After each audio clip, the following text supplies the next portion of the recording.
साधु माँ पुशलारा प्रेम तुझ पंडितान अंकार जी, सात संगत जी प्यार से कहना दान अंकार जी। आज यहाँ हैदराबाद के इस मैदान में जहाँ सत्संग का आनंद ले रहे हैं सभी, और कैसे यही आत्ममंथन का भी संदेश बार बार आ रहा है कि अपने जीवन को संवारना है तो अपने अंदर झांकना होगा, जर्नी विद इन करना होगा। वरना तो बहुत ही आसान है कि कुछ भी होता है हम उसको एक्सटर्नलाइज करते हैं कि आज उस इंसान ने कुछ ऐसा किया इसलिए मेरे रिएक्शन में मैंने ऐसा कुछ कर दिया, ये ही वजह है, कुछ और है। पर वाकई में ये वजह हम ही हैं कि कैसे हम अगर अपने मन को साफ रखते हैं, ये नज़र फिर हर किसी में अच्छाई ही देखती है। और अगर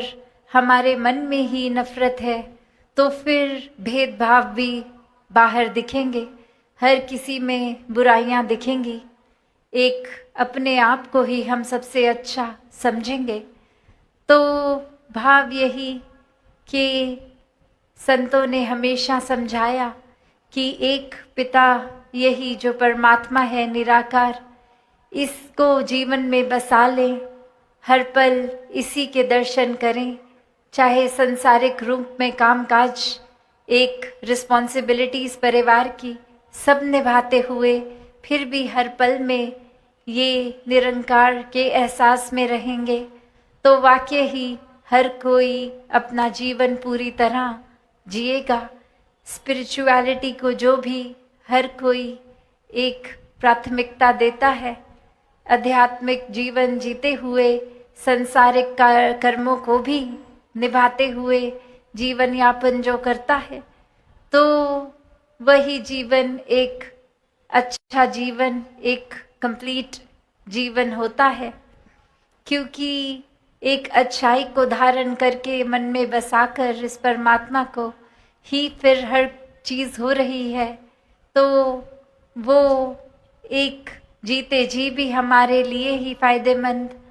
एक जीते जी एक भाव जो आता है कि ह्यूमन वैल्यूज से युक्त होकर जीवन जी रहे हैं। तो सबसे ज़्यादा इसका ये आत्ममंथन रूप में जब होती हैं चीज़ें कि कैसे हमने क्या किया, किस सोच से किया, क्या ये सोच ठीक थी, क्या भाव मन के ठीक थे, और अगर ठीक थे तो मुबारक है, वरना ये सेल्फ इंट्रोस्पेक्शन, ये रिफ्लेक्शन करना ज़रूरी कि किस तरह से चीज़ों को हम अपने अंदर बदलें ताकि हमारा जीवन सफल हो, हर एक का जीवन हम किसी तरह से और बेहतर कर सकें, हम एक किसी और को दर्द ना दें, एक मरहम लगाने वालों का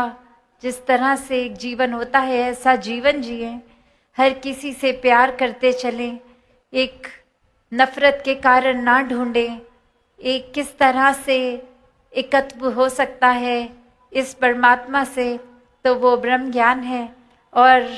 ये एकत्व के बाद फिर संसार में हर कोई ही एकत्व एक दूसरे से भी स्थापित कर सकता है। तो भाव अपने मन के कि हम अपने आप को इस तरह ना देखें कि हम कौन सी भाषा बोलते हैं, सामने वाला कौन सी भाषा बोलता है, क्या कल्चर है, क्या कपड़े हैं, ये तो सब ऊपरी चीज़ें हैं। असल में तो हर किसी में ये आत्मा रूप परमात्मा का ही वास और हर एक समान पूजनीय है। तो इसी तरह अपने जीवन को सफल जीवन बना के जिएं।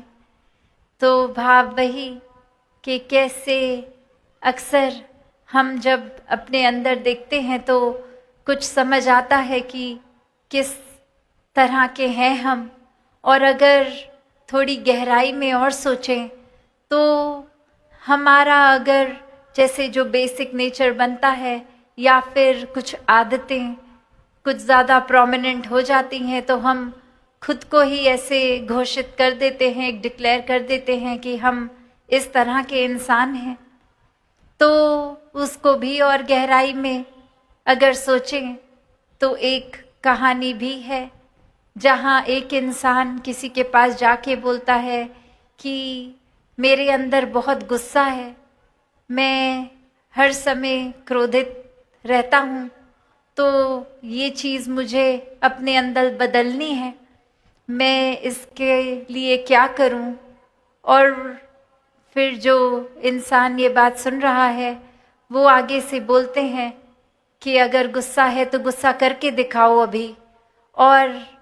वो उस समय कहते हैं मैं इस समय तो गुस्सा नहीं कर पा रहा हूँ, ये एक अंदर अभी आ नहीं रहा, कोई वजह होनी चाहिए जिस पे क्रोधित होएं। और फिर वो इंसान कहता है नहीं, आपने कहा कि आपके अंदर गुस्सा है तो अभी बाहर निकालो वो गुस्सा, अभी गुस्सा होके दिखाओ। और फिर वही बात कि नहीं अभी करूँगा तो वो एक एक्टिंग होगी, अभी अंदर से आ ही नहीं रहा गुस्सा। तो वो इंसान यही समझाता है कि अगर आप गहराई में सोचें कि आपके अंदर अगर आप कह रहे हैं गुस्सा है तो वो कहाँ से आया, क्या आपके माता पिता ने आपको दिया? तो वो इंसान कहता है नहीं, मेरे माता पिता तो बहुत ही हंसमुख स्वभाव के हैं, वो तो हमेशा स्माइलिंग फेसेस, एक हमेशा अच्छे ही रहते हैं, और ये फिर मेरा ही उस तरह से स्वभाव बन गया। और फिर वो इंसान समझाता है कि अगर किसी ने आपको गुस्सा दिया नहीं तो आप खुद ही कह रहे हैं आपके अंदर भी अगर सिर्फ गुस्सा ही है, तो इस समय वो अगर वाकई ही आपके अंदर हर समय का गुस्सा होता तो वो किसी समय पे भी वो गुस्सा ही आप निकालते। जैसे एक कॉमन एग्जाम्पल कि अगर एक मटके में पानी है तो वो मटके को अगर हम तोड़ेंगे तो पानी ही बाहर आएगा।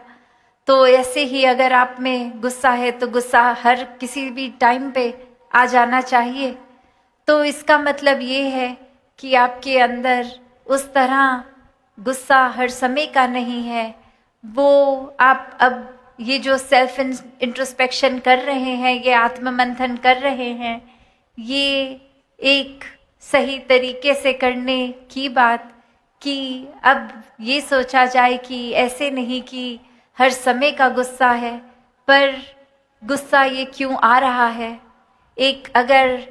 एंगर को उस तरह देखा जाए तो चलो सब में है, तो क्या वो आग का रूप जो एक है वो बुराई है? क्या वो गुस्सा बुरा है? तो बात यही कि जैसे हमें आग का फ़ायदा भी पता है कितना होता है, सर्दी होती है तो जला लेते हैं, भोजन खाना होता है तो आग की वजह से ही वो उसको पका के खा सकते हैं, जो शरीर के लिए लाभदायक भी रहता है। तो फिर आग बुरी नहीं। उसी प्रकार अगर गुस्सा है भी तो वो बुरा नहीं, पर बुरा क्या है कि इस गुस्से को इस तरह से एक्शंस में लाना कि खुद का भी नुकसान होगा और दूसरे का भी। तो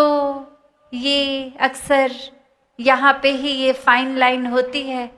ये एक तरीका कि गुस्सा आना और गुस्सा करके खुद को अंदर से जला लेना और वो गुस्से को औरों तक एक्सप्रेस करके दूसरों तक पहुंचा के दूसरों के मन को चोट पहुंचाना, वो आदत हर एक को बदलनी होगी कि कैसे एक चीज़ का होना अपने आप में अच्छा या बुरा नहीं, पर उस चीज़ का हम क्या कर रहे हैं। जिस तरह एक बहुत ही कॉमन एग्जाम्पल दासी अक्सर बोलती है कि एक चाकू की बात की जाए तो अगर वो किसी डॉक्टर के हाथ में सर्जिकल नाइफ हो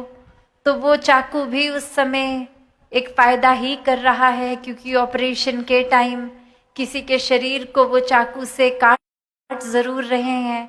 पर एक सर्जरी के लिए एक फ़ायदा हो ताकि उस इंसान का, इसलिए वो शरीर को एक उस तरह से चोट पहुंचा रहे हैं। पर दूसरी तरफ अगर कोई चोर है, वो एक चाकू किसी को मार के कुछ चोरी कर रहे हैं, तो वो एक बुरी चीज हो गई तो इस